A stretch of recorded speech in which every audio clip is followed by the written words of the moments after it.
પથ્થરે વધારે અમને બધું જ ફાવે, અમને બધું જ ફાવે. તારી જ હોય ઈચ્છા તો આ ફનાગીરી પણ મંજૂર છે અમોને. તારી જ હોય ઈચ્છા, તારી જ હોય ઈચ્છા તો આ ફનાગીરી પણ મંજૂર છે અમોને. અગ્નિ ઉપર તપાવે, દિવાલમાં ચણાવે, અમને બધું જ ફાવે. તારી જ હોય ઈચ્છા તો આ ફનાગીરી પણ મંજૂર છે અમોને. અગ્નિ ઉપર તપાવે ભક્ત ધ્રુવ, અગ્નિ ઉપર તપાવે, દિવાલમાં ચણાવે, અમને બધું જ ફાવે.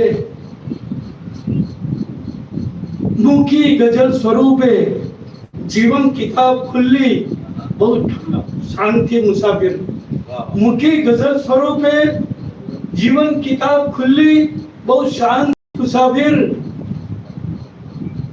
આપે ન દાદ કોઈ કે મસ્તકે ચઢાવે, અમને બધું જ ફાવે. ઘૂંટી લે કોઈ દિલમાં કે દિલથી ગટગટાવે, ઘૂંટી લે કોઈ દિલમાં કે આગથી વહાવે, અમને બધું જ ફાવે. મતલબ કે ફૂલ અર્પે કે પથ્થર વધાવે, અમને બધું જ ફાવે, અમને બધું જ ફાવે.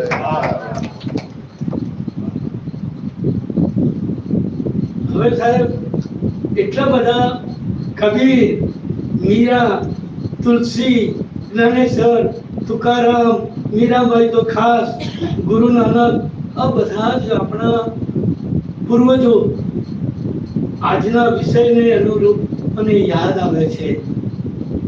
આપણા જેટલો સમય બલકેનાથી બી વધારે સમય હું આ બધાના નામ લીધા એમના વિશે કહી શકું. આપણું લોક સાહિત્ય જે છે એને આપણે 60-70-80 વર્ષમાં પામી શકીએ નહીં.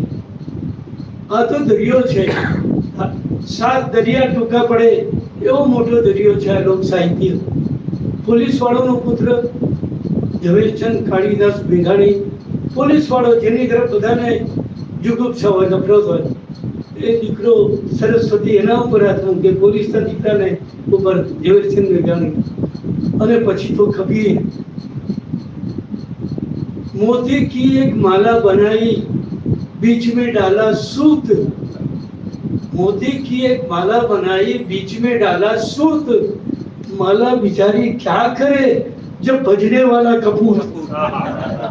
આ કબીર.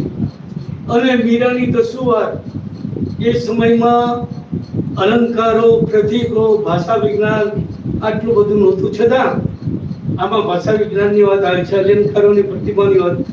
દીવ પ્રદેશ જાય છે કમાવા માટે. મીરા સાખી લખે છે, સાજન લેને પીઓ ગયે, સુના કર ગયે દેશ. અરે તારું ભલું થાય. સોના લેને પીઓ ગયે, સુના કર ગયે, સોના ને સોનું, સુના, સોના લેને પીઓ ગયે, सुना कर गए देश. सोना मिला न पियो मिले, रूपा हो गए केश. अरे भाई गटपण આવી ગયું તારો પ્રદેશ. ક્યાં હતું ભાષા વિજ્ઞાનની સમયમાં? ગુજરાતીમાં પણ છે.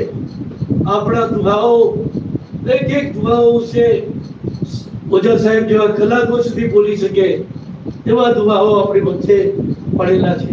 પણ મીરા, કબીર, તુલસી, તુકારામ, જ્ઞાનેશ્વરી, ગુરુ નાનક, એ બધાને સેલ્યુટ મારીને હું મારી ગઝલ ઉપર આવું. તમને મજા આવશે. લોકશાહીની વાત છે તો વચ્ચે એક વાત નાનકડી કહેતો ચાલુ કે ભારતમાં 4000 જેટલી લોકબોલીઓ બોલાય છે. એમાં ગજબની વાત તો એ છે કે અમારી પાલનપુરમાં ખાસ કરીને નવાબ સાહેબની ફેમિલીમાં બોલાતી પાલનપુરી લોકબોલી, એ પણ કવિતા થઈ શકે. કવિતાના જેટલા છંદ હોય બધા એમાં ખેડી શકાય છે. કદી ઇસકી ઠોંગ ખેંચી, કદી પેલે કુ પછાડા, લગા લગા લગાગા, લગા લગા લગાગા. કદી ઇસકી ઠોંગ ખેંચી, કદી પેલે કુ પછાડા. આ તો રાજકાજ હે કે કોઈ આઠલો કા વાળા. અમારી પાલનપુરી બોલી પેલા અંગ્રેજ